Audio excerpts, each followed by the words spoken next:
Olá amigos, tudo bem com vocês? Eu sou o Eric Aoki, que bom ver você por aqui. A 19ª temporada de Grey's Anatomy começou, pelo menos lá nos Estados Unidos. Vai demorar um pouquinho pra chegar no Brasil, tá gente? Tenham calma. E eu quero conversar com vocês sobre o que aconteceu nesse episódio e se realmente eles cumpriram com a proposta do recomeço de Grey's Anatomy, como é que tá essa dinâmica. Por isso eu vou explicar e contar um pouquinho pra vocês tudo o que aconteceu nesse primeiro episódio, pelo menos em relação a se eu ia gostar ou não dos novos internos, e eu acabei adorando a história por trás deles. Gente, 19ª temporada veio com tudo, hein? Antes de começar o vídeo, se você quer descobrir como assistir as suas séries favoritas e também ver algumas indicações de séries que eu tenho certeza que vocês vão gostar, porque geralmente fã de Grey's Anatomy também gosta dessas séries, dá uma olhada no link que tá aqui na descrição que vai te ajudar a assistir as séries. E também dá uma olhada no meu Instagram, que a gente tá conversando todos os dias sobre Grey's Anatomy por lá. Se você ainda não me segue no Insta, eu super recomendo, porque lá a gente tem uma análise um pouco mais rápida, né, do que chegar aqui no YouTube, que demora mais tempo. Vamos nessa que o vídeo já vai começar, a gente tem muita coisa pra conversar.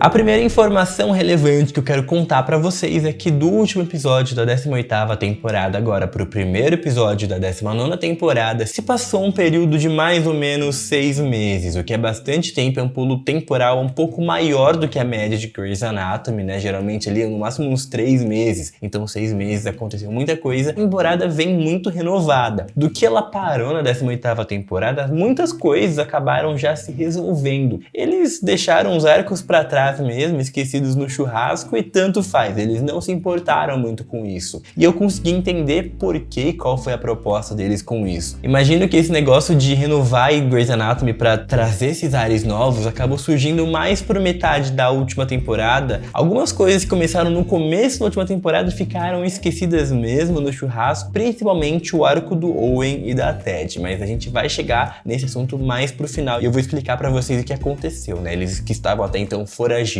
Uma informação importante que eu não soube informar pra vocês no vídeo da 19ª temporada, porque até então naquele momento nós não tínhamos a informação, é o que aconteceu com o Schmidt, né? Porque ele apareceu no trailer com uma roupa rosa da obstetrícia. Meu Deus, será que ele mudou igual a Joe? E de fato o Schmidt mudou sim para obstetrícia, mas tem uma razão por trás disso. É porque já que ele não podia mais continuar no sistema de residentes da forma que estava, pelo menos naquela época, 6 meses atrás, quando tudo quebrou, a solução que o Schmidt encontrou foi de meio que se abrigar na obstetrícia, ficar trabalhando naquela área por um tempo para garantir que ele ainda estivesse ali no Grey's Lawn, que é o lugar em que ele realmente quer trabalhar. Então ele tá esperando o sistema de residentes voltar à tona, voltar com força, para ele poder voltar a trabalhar no Grey's Lawn. Inclusive nesse primeiro episódio ele já deixou a dica de que a meta dele é se tornar o residente-chefe. E finalmente vamos conversar um pouquinho sobre os novos internos e o que eu achei deles, e também contar um pouquinho melhor pra vocês a história deles. Começando pela Simone. Na descrição dela contavam que ela tinha um histórico um pouco pesado com Grey's Lawn e o fato dela ir pro hospital era um passo muito importante, então muitas dificuldades envolvendo a personagem e o histórico dela. Nós descobrimos nesse primeiro episódio que na verdade o que acontece é, a mãe dela morreu, acredito que pela forma que ela disse, eu não consigo falar nas exatas palavras 100%, mas pela forma que ela disse, acredito que a mãe da Simone morreu durante o parto. E o parto dela aconteceu no Grey's Lawn, né, que na época provavelmente ainda se chamava Seattle Grace. E basicamente essa é a história da personagem, o background dela em relação ao hospital. Eu não vou dizer pra vocês que ela foi das internas que mais me impactou. A personalidade dela é bem fofa, bem agradável, mas ainda não acho que nós conseguimos ter uma visão boa o suficiente para poder dizer algo a mais sobre essa personagem que até então tá muito por cima. Mas, no entanto, outros personagens conseguiram mostrar muito mais das suas facetas e eu consegui ter uma sensação melhor deles. Segundo, vamos falar sobre a Jules, que é a mesma atriz que interpretava Mary Stuart em Reinado, e quando eles foram anunciados eu não omiti que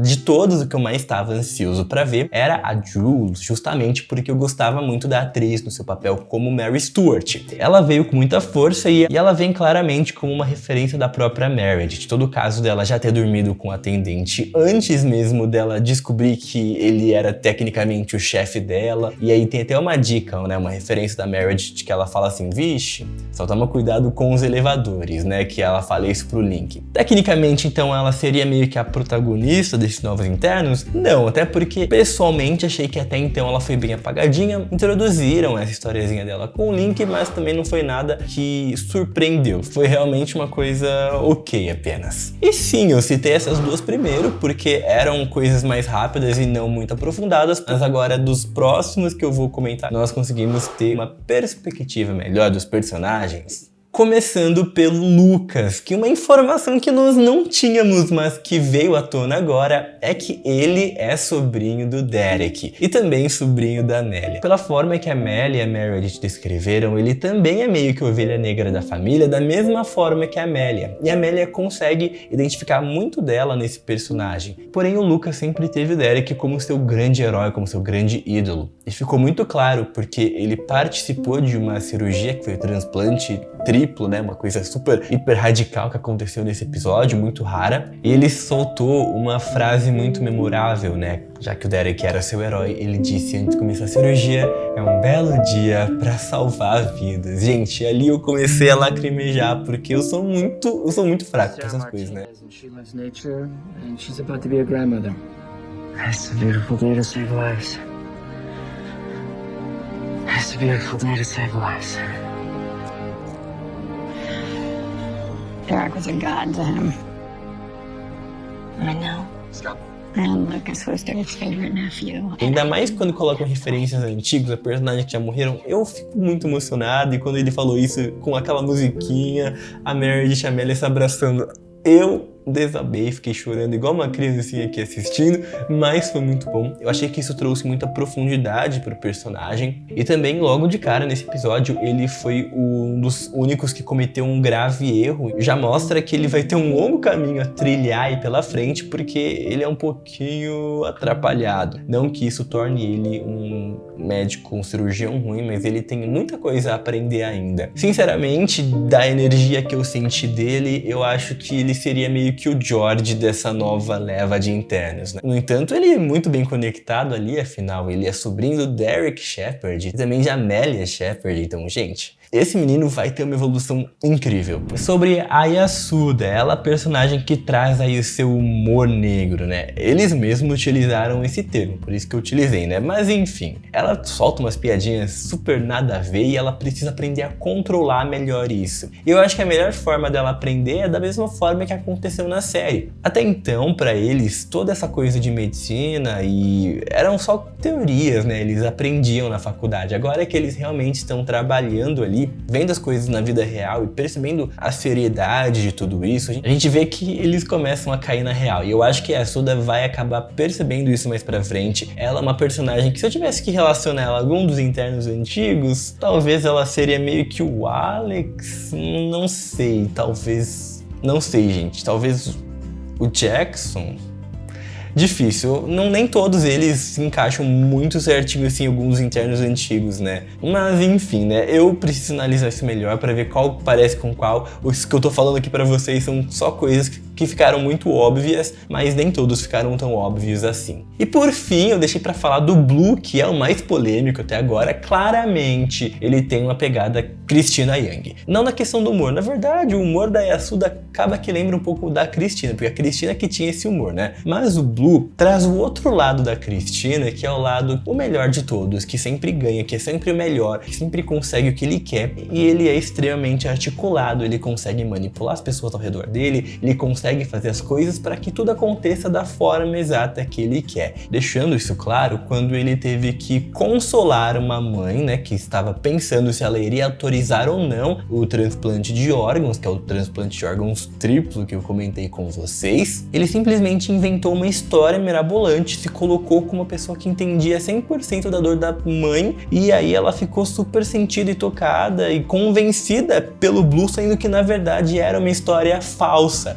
E aí foi bem polêmico, né? Porque, tipo, até onde isso é eticamente correto? Mas ele conseguiu o que ele queria e mostra que ele realmente não fica para trás. Ele é quem provavelmente vai começar assim muito na frente. Não acho que ele vai continuar na frente pra sempre, tudo se equilibra, mas ele claramente tem o lado frio que muitas vezes a gente encontrava na Cristina. Eu acho que por trás dessa barreira, dessa parede de frieza, ele também esconde um coração muito, muito fofo, muito carinhoso e muito amoroso, igual a Cristina tinha. Pelo menos eu espero, né? Senão ele vai acabar se tornando o antagonista da temporada. Eu não acho que isso vai acontecer. Seria bem legal se a Cristina, inclusive, aparecesse, né, gente? Já pensou que a Cristina aparece? Não custa sonhar, tá, gente? Tô falando aqui como um sonho, mas não custa sonhar. Agora que eu falei dos internos, já falei um pouco pra vocês do transplante, explicar pra vocês o que aconteceu. Explicar um pouquinho pra vocês qual foi a trama desse episódio. Basicamente, aconteceu um acidente, nós tivemos diversos vítimas que acabam, infelizmente, falecendo, morte cerebral, candidatos perfeitos pra transplante de órgãos. Então, assim, muitos e muitos órgãos. Eu acho que o Nick até cita que são 40 vidas que eles podem salvar com a quantidade de órgãos. Foram 8 pessoas que faleceram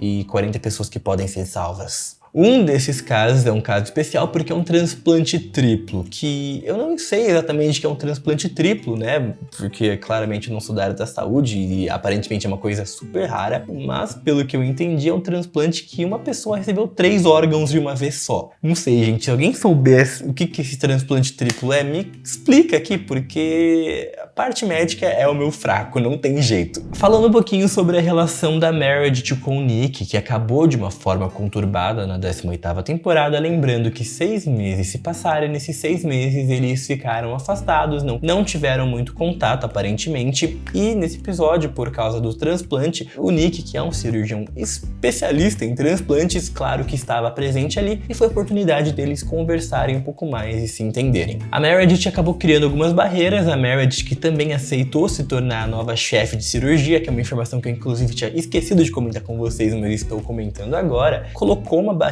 na relação dos dois e não, eles não estão juntos aparentemente. No episódio, a Meredith chama o Nick, sabendo que o Nick é um professor incrível, afinal, ela viu como é que o Nick ensinava lá em Minnesota, ela chama o Nick para ir trabalhar também no Grey Sloan, sendo um dos responsáveis pelo ensino dos residentes. E aí, sobre isso, a gente acompanha nos próximos episódios, tá, gente? Vamos falar da Bailey, porque infelizmente, gente, a Bailey não é mais a chefe de cirurgia, esse cargo ficou de verdade com a Meredith. A Bailey até aparece nesse episódio, não mais como chefe, apenas como uma visitante, que não era nem pra entrar lá, né, porque ela é só uma visitante, mas ela é a Bailey, né, a gente sabe que ela entraria no hospital e ninguém iria barrar ela, até porque Bailey. Ela tá até com um visual super diferente do que ela utilizava quando trabalhava no hospital, um visual mais próximo da Bailey dos flashbacks, mostra que ela tá numa fase super zen, super aproveitando a vida dela, e eu tenho esperanças que ela volte em breve, porque